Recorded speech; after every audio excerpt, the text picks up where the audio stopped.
Começa agora o programa Hora e a Vez da Pequena Empresa, sempre levando para você muitas informações e atrações. Confira. O economista Otto Nogami trazendo mais uma análise do panorama econômico brasileiro. O lançamento do programa Saber IPEM, evento ocorrido esta semana na capital paulista, visando promover a infraestrutura da qualidade no estado de São Paulo. E nesta semana, o presidente do SINPE, Joseph Cury, recebe Márcio Massal Shimomoto, presidente da Junta Comercial do Estado de São Paulo. Fique conosco.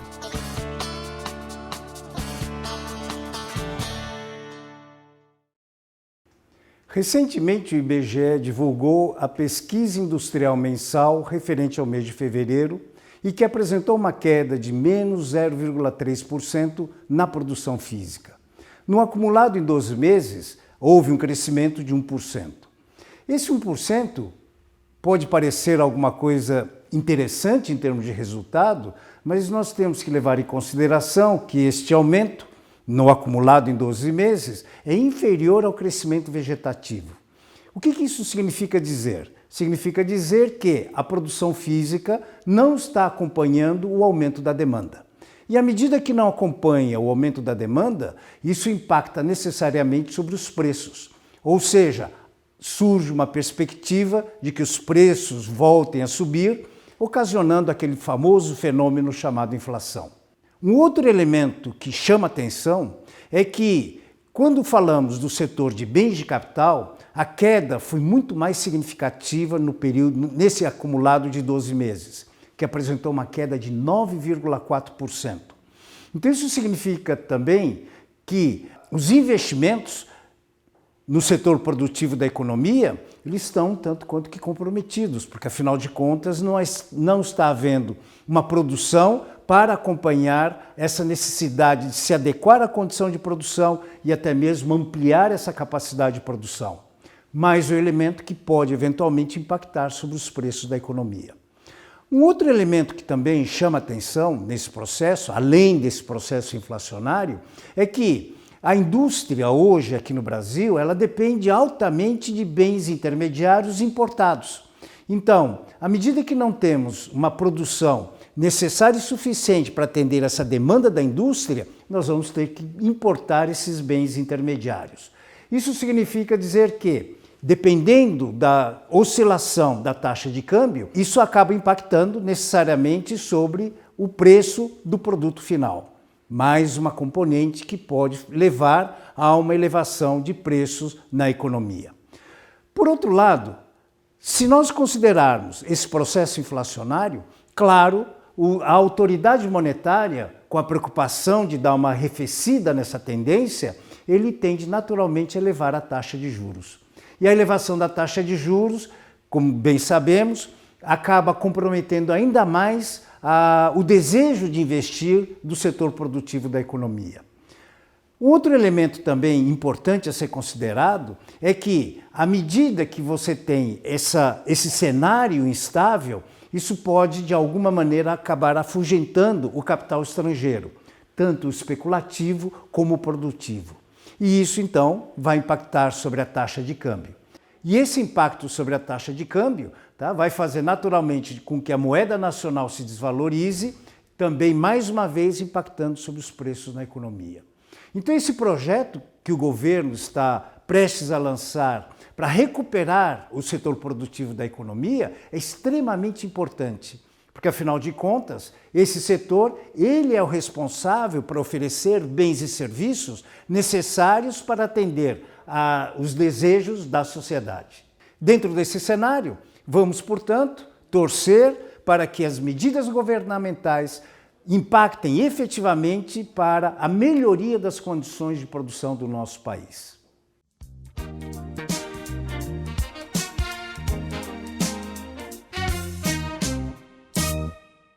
O IPEM-SP, Instituto de Pesos e Medidas do Estado de São Paulo, que tem como objetivo promover a confiança nas relações de consumo, lançou o programa Saber IPEM na última quarta-feira, na Secretaria da Justiça e Cidadania, com a presença do secretário Fábio Prieto, o superintendente do IPEM São Paulo, Marcos Gerson, e demais autoridades. A falta de conhecimento gera muita perda. Num país que não podemos desperdiçar dinheiro, seja do consumidor, seja da própria empresa. Então, chamou a atenção que nós temos, no fundo, também um problema de cultura. E aí surgem algumas frases que sempre que me falam, eu sinto isso na pele. Frases como, o brasileiro não valoriza a qualidade. Se não for obrigatório, não faz.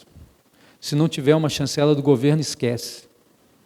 Então é com esse espírito que eu fico muito feliz do lançamento desse programa, que vai tentar buscar uma aproximação do IPEM com a sociedade, seja as empresas, seja os consumidores, seja as associações, para que a gente transforme culturalmente o consumo nesse país em torno da qualidade.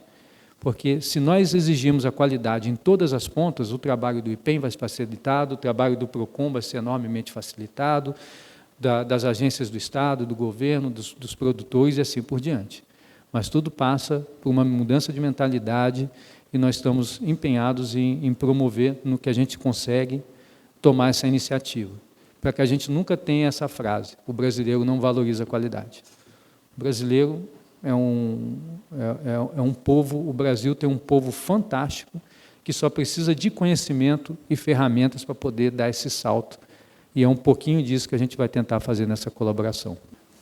Uma corrente é formada de elos, e o seu elo mais fraco é o que vai dar a potência e a segurança da corrente. Eu olho para cá, Dr. Gerson, e vejo uma corrente extremamente forte. Não tem elo fraco nessa corrente. Parabéns, parabéns pela equipe. E agora, já que eu quebrei todo o protocolo, eu não comecei parabenizando o secretário Fábio Prieto, eu não comecei citando o doutor Gerson, citando o Fernando José da Costa, o Luiz Orsetti, os secretários, as secretárias, todo mundo.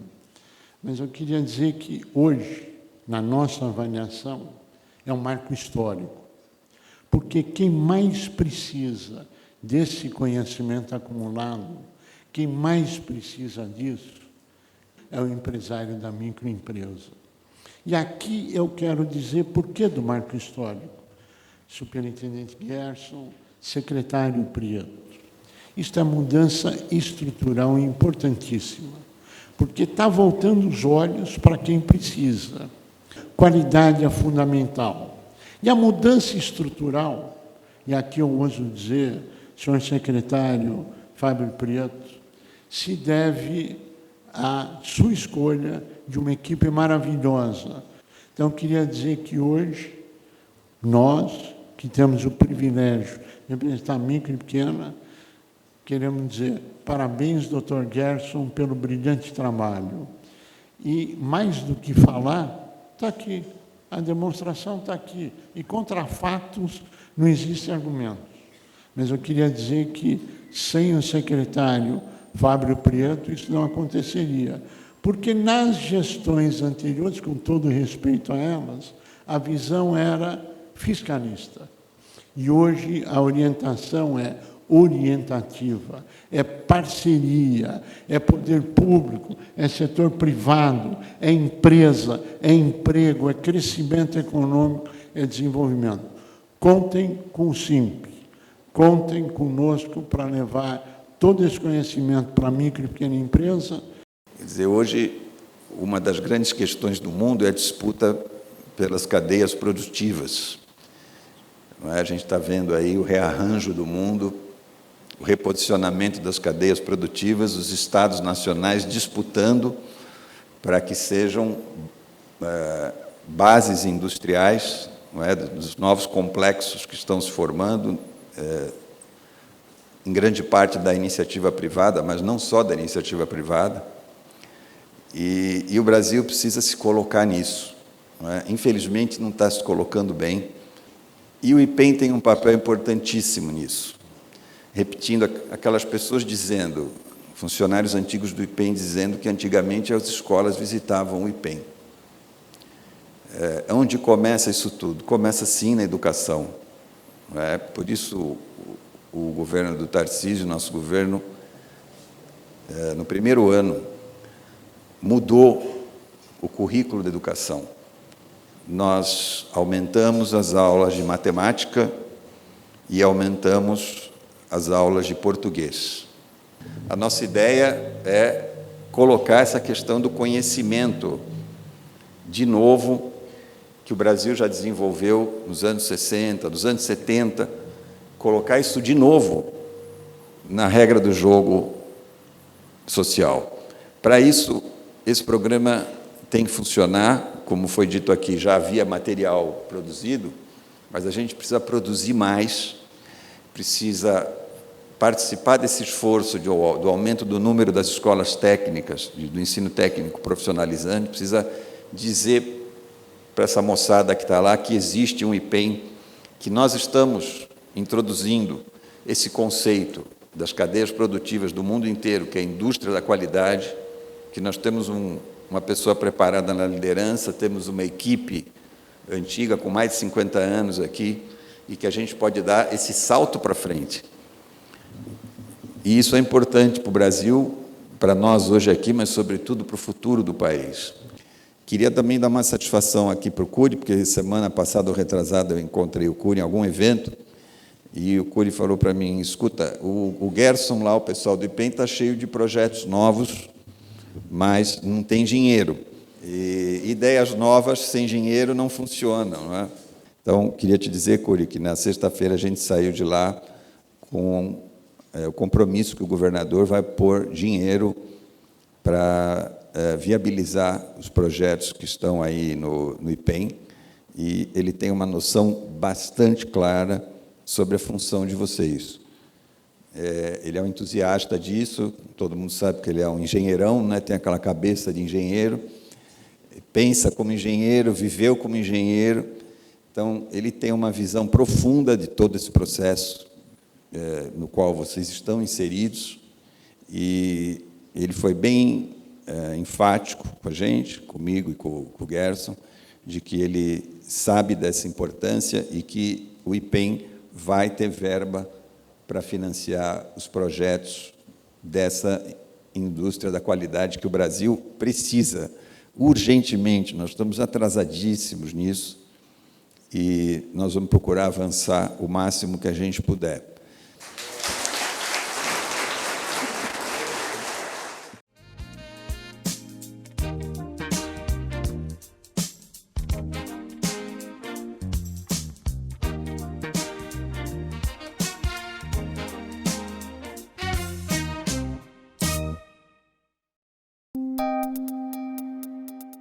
Entrevista da semana. Nosso convidado de hoje é o Dr. Márcio Massal Shimomoto, presidente da Junta Comercial do Estado de São Paulo. É um prazer tê-lo conosco. O prazer é todo meu. Muito obrigado pelo convite, Joseph. Nós que agradecemos. Presidente, o senhor tem feito um trabalho de inovação, modernização extremamente profundo na JUSCESP. Nos conte primeiro o que a JUSCESP faz, para daí a gente entrar nesse pedaço, por favor. Muito pertinente a sua pergunta, porque muitas vezes, numa das conversas que eu tive uma vez com um repórter, ele perguntou, junta comercial é onde se juntam os comerciantes? Assim, não, é onde a gente faz o registro das atividades mercantis. Então, a nossa função primordial é registrar as empresas mercantis. Hoje nós temos, no Brasil inteiro, temos 3 órgãos que fazem registro de empresas. A junta comercial, que é as empresas mercantis, que corresponde a 96% das empresas abertas do país. Nós temos os cartórios, que fazem as atividades sem fins lucrativos, igrejas, associações. Temos a OAB, que faz os escritórios de advocacias. E agora os MEIs, né, que nós temos, que é feito no portal do empreendedor da Receita Federal. Presidente, além do registro mercantil, também existem outros registros que são efetuados pela JUSCESP. Leiloeiros, que são outras atividades. Sim. Quais são? Pela legislação, a Junta Comercial hoje faz o registro das empresas mercantis, dos leiloeiros, dos tradutores e intérpretes e dos antigos trapicheiros, que são o pessoal que cuida dos depósitos, onde se armazenam as mercadorias e via judicial. Né? Um espectro bastante grande. Bem, um trabalho de modernização está sendo feito fortemente, o que o senhor ressaltaria? A Junta Comercial em 2019, até 2019, ele era independente e fazia só os registros das empresas. Então, até essa data, eu acho que da época do meu pai, de você quando tinha bastante cabelo preto e tinha cabelo, tinha ainda cabelo, né? Nós tínhamos, demorava até 150 dias, 156 dias até para abrir uma empresa. Por quê? Você registrava na junta, depois você tinha que ir na prefeitura, você tinha que ir na Secretaria da Fazenda, tinha que ir na Receita Federal, e cada um você pegava uma fila. Em 2019, nós passamos a ter um integrador estadual, ou seja, a junta passou a ser responsável por organizar e cuidar desse registro em todos esses órgãos. Então foi construído todo um sistema que encurtou esse prazo de abertura de empresas. Sim. Então hoje a junta faz, através desses sistemas, toda essa integração, agilizou muito, de 156 dias. Hoje a junta comercial, na média, abre em 1 dia e 9 horas, aqui no estado de São Paulo. Agora, é um trabalho que está sendo feito, ele vai bastante além disso.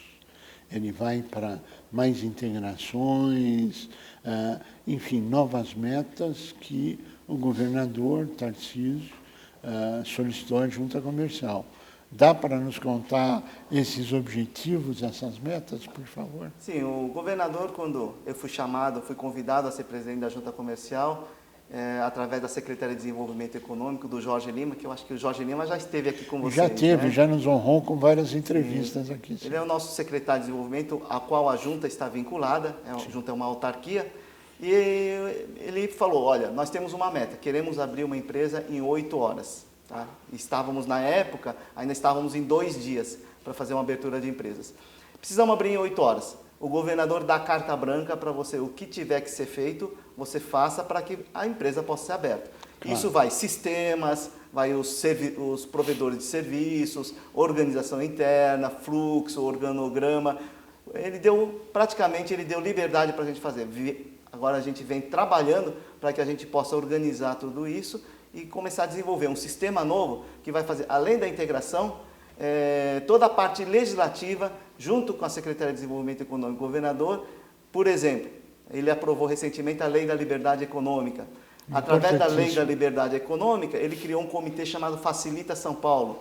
Esse comitê junta todos os órgãos licenciadores, bombeiros, CETESB, Anvisa, todos esses órgãos, para que a gente chegue num denominador comum para facilitar a vida do empreendedor, trazendo pelo menos 900 atividades de baixo risco. No Brasil hoje nós temos 1.550, ou seja, mais da metade. E se eu for procurar na junta comercial, 60% das atividades estariam nesses 900 atividades de baixo risco. Isso quer dizer, a empresa depois do registro, ele já pode estar funcionando essas 900 atividades. Se for de médio e alto risco, ele depende de uma vistoria prévia para começar a estar funcionando. Isso faz com que o empreendedor comece a faturar mais rápido, comece a contratar, comece a emitir notas, comece a girar a economia. Claro, que é importantíssimo. Né? E mais da metade das empresas estariam consideradas nessa nova metodologia. Agora, nessa fase de mudança de sistemas, etc., alguns problemas estão acontecendo no meio disso. É a mudança da Prodesp? O que está acontecendo? Nos conta, presidente. Como todo sistema, né? Claro. Aí, meu pai tinha uma frase que ele falava assim, olha, esse negócio de sistema de tecnologia, ele trouxe problemas que antes eu não tinha. Minha máquina de escrever durou mais de 50 anos. É verdade. Né? E os servidores têm que ficar trocando a cada 2 anos. A tecnologia, sim, ela vai evoluindo. Sim. O Estado de São Paulo, hoje, ele gera 127 mil protocolos dentro da junta comercial por mês. Por mês. E isso são processos que vão crescendo. Se a gente não avança na tecnologia, com sistemas ou na infraestrutura, com computadores, servidores, nuvens, a gente começa a ter uma estabilidade no sistema. A junta vem enfrentando um pouquinho essas instabilidades no sistema devido ao crescimento que a junta teve e agora, com o investimento que nós estamos fazendo, nós estamos migrando todo esse banco de dados e todo esse sistema para uma plataforma nova, um servidor novo, para que ele possa dar uma sustentabilidade futura para a junta comercial. Ou seja, é evolução em cima de evolução que está acontecendo na JUSESP, na sua gestão e, claro, no trabalho de toda a tua equipe que está lá. Bem, se a gente olhar para frente, se a gente olhar o futuro, quais são os maiores desafios na sua avaliação, nessa nova gestão, nessa mudança, nessas implementações que não são fáceis de serem superados? Sim, porque a junta, por mais que a gente organize internamente a junta comercial, com sistemas, com pessoas, com fluxo de trabalho melhor, com atendimento melhor para a população, ela não pode se restringir só às melhorias internas. Ele depende de terceiros para fazer. Claro. Como os desenvolvedores de software, que nós estamos contratando uma empresa para poder melhorar esse desenvolvimento, ser mais rápido, ágil, claro. Mas também nós dependemos de fatores externos, como prefeituras. Claro. Muitas das legislações hoje, para a gente agilizar, nós dependemos de prefeituras para que a gente possa fazer uma agilização. Por exemplo, a viabilidade locacional. Para eu descobrir se uma empresa pode ser aberta no endereço ou não, eu dependo da prefeitura, que a prefeitura é que tem a lei de uso e ocupação do solo e eles sabem as regras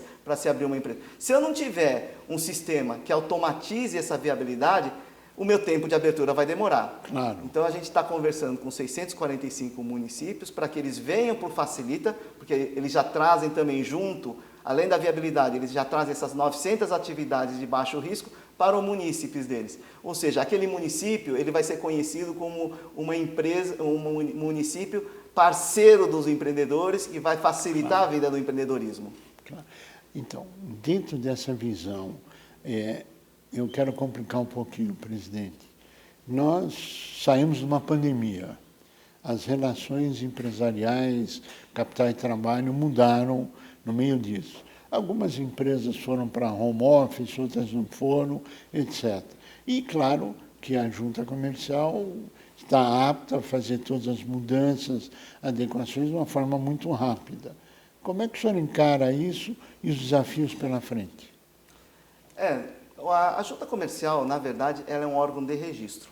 Nós seguimos as regras dos órgãos fiscalizadores, a Secretaria da Fazenda, prefeituras municipais. Sim. Aquelas regras que eles têm, que devem ser adaptadas, eu acho que sempre tem que ser revistos, como a Lei da Liberdade Econômica, a gente tem que sempre estar revisando essas regras. Claro. Com a Lei da Liberdade Econômica, nós passamos a dar mais valor às autodeclarações dos contribuintes. Se o contribuinte me diz que uma atividade dele é uma lavanderia, por exemplo, eu vou ter que acreditar que a atividade dele é uma lavanderia. Claro. Se ele mente nessa autodeclaração que ele faz, aí envolve Ministério Público, polícia, tudo. Mas, de primeiro impacto, nós temos que acreditar. Isso facilita muito a abertura das empresas. Temos que acreditar na boa-fé das pessoas. Boa-fé. Porque os maus são poucos, mas afeta a imagem de todos. E parabéns por essa nova postura de acreditar e, claro, punir aquele que oculta. Bem, além de toda essa mudança, que é aparentemente dizer mudar um sistema é fácil, mas é extremamente difícil, agilidade, etc. A política de parcerias de desenvolvimento continua sendo a tônica da JUSESP, continua sendo a tônica do governo de São Paulo e com implementação de vários órgãos adicionais, como Anvisa, como todos os outros que envolvem a abertura de empresa dentro desse novo conceito que deverá estar pronto até o final desse ano? Sim, todo o nosso sistema, a intenção nossa e a nossa meta é que esteja tudo pronto até o final desse ano. Dentro desse Comitê Facilita São Paulo, participam todos esses órgãos, as secretarias envolvidas nesses órgãos, como Secretaria da Saúde, Secretaria de Segurança, Meio Ambiente, todos eles participam desse comitê e nós trabalhamos árduo aí com a direção da Secretaria de Desenvolvimento Econômico da Juliana, secretária Juliana, claro, onde ela conduziu esses órgãos todos para que eles entrassem num denominador comum para que conseguíssemos colocar essas 900 atividades de baixo risco. Foi feito as portarias necessárias, porque na criação desse comitê, o comitê ele legisla através de portarias, foi criadas as portarias necessárias para a gente estipular as 900 atividades de baixo risco. Agora eu preciso das prefeituras, claro, tá? Porque sem os 645 municípios aderindo ao Facilita, eu não tenho essas atividades e também não tenho a viabilidade. Claro. Então tudo isso depende não só da junta, e eu acho que esse é o trabalho mais árduo que tem, é trazer os prefeitos, as prefeituras, para dentro de um projeto de melhoria no empreendedorismo. Aliás, a Juliana também nos honrou participando do nosso programa. Hoje temos a sua participação. Nós chegamos ao final do nosso tempo, eu pediria as suas considerações finais. Olha, eu estou muito contente de estar aqui com todos vocês. É uma honra poder falar com os pequenos, médios empresários, empreendedores, porque são eles que são a locomotiva desse país. 60% das atividades dos empregos são gerados pelas pequenas e médias empresas. É muito importante que o governo do estado e os municípios participem para facilitar a vida desses empreendedores. Estamos à disposição exatamente para construir esse processo. Dr. Márcio Masao Shimamoto, presidente da JUSESP, te desejamos pleno êxito do trabalho hercúleo que existe daqui para frente. Mas o seu sucesso será o sucesso de toda a conectividade da sociedade civil. Muito obrigado. A você que esteve conosco, o nosso mais profundo agradecimento, com a certeza que estaremos juntos na semana que vem. Até lá!